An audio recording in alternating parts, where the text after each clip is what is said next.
book. I mean, Sarah's not even like the writer. She's basically an editor, you know. My words, and her name's on the cover.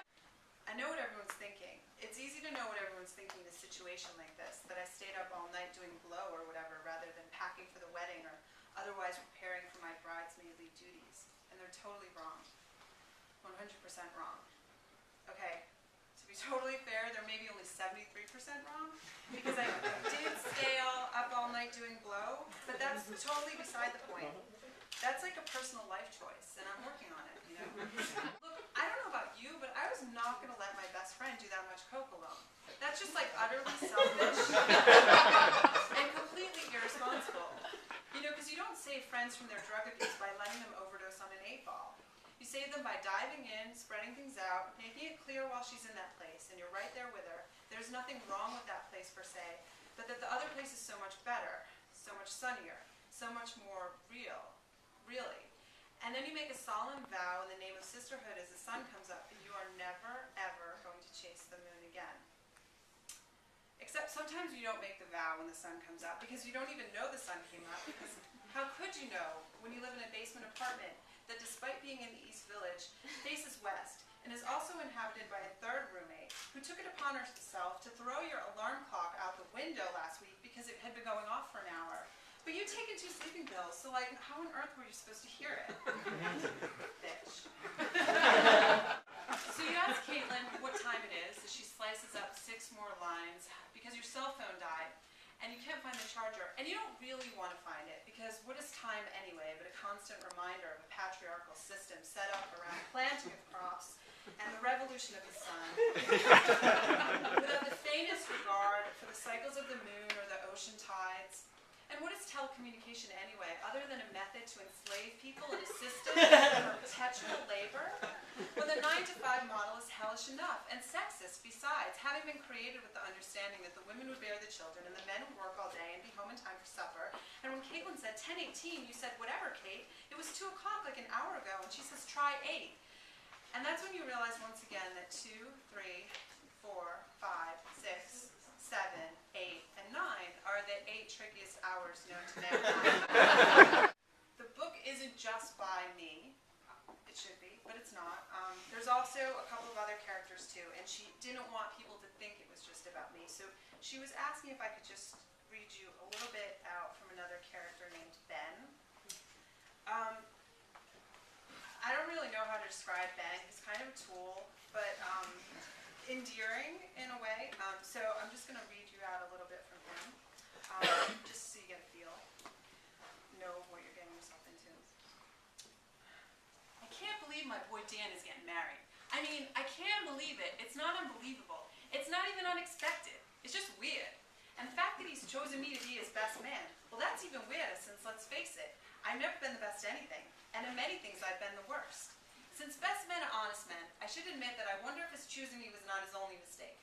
Now, before you go thinking I mean that kind of speak now or forever hold your peace mistake that never even happens outside a movie starring that British dude who for some inexplicable reason has made every one of my girlfriends seriously consider donating their wombs to the monarchy. Let me assure you, Leah is the apple of Dan's eyes, the belle of his balls, the fruit of his loom. I'm talking about his groomsmen. To put it plainly, we suck. The way things are looking, his bachelor party is going to start out with some chicken tipping. There's no cows in the air.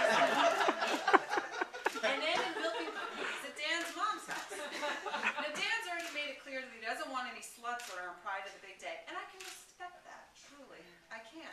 But I seem to be the only one who understands that it is our God-given duty to ignore Dan's wishes and give him exactly what he doesn't know he wants. But how can I fulfill these duties with the hacks I've been teamed up with?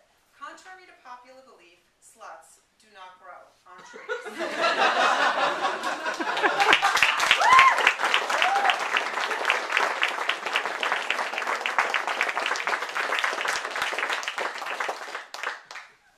Questions? Are you finally over the groom?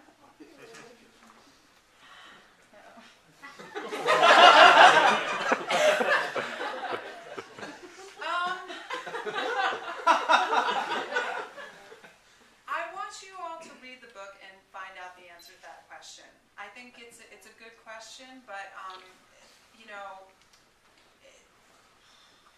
it's difficult. I was watching 6 Feet Under season 4 the other night, and Rico said to a woman after his divorce takes place that once someone gets into your heart, they stay there. And I tend to think that maybe that's true. Sounds good, right? Isn't this so much more fun without Sarah?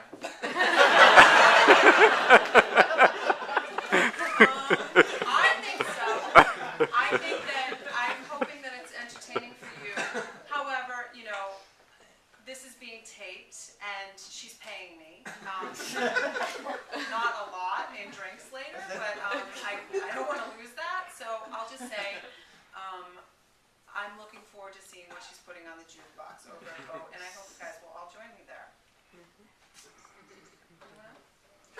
Do you know if Sarah's working on a second book? I know she is. I don't know if I'll be in that book, so I can't speak on how good it will be. But, hey, if you guys read this book and talk about it, you know, the demand will increase. So it starts with you. What went wrong with the wedding playlist? Well, I think every one of us in the book would answer differently about that. Ben would complain that there's no rap music. However, he does rant a lot about it, so if you like rap music, you will not be disappointed because it is in the book. I think that some people picked cheesy songs. I will not.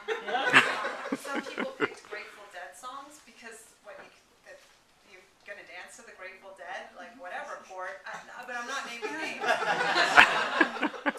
And yeah, so some things went wrong, but you know, I don't judge. I'm looking for a room in Manhattan. Are you looking for a roommate? I would have to talk to you about your sleeping hours, and I don't sleep. then yes.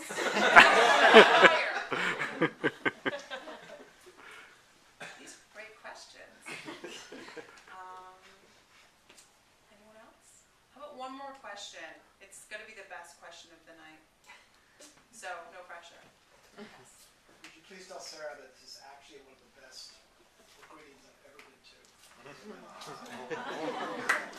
Thank you.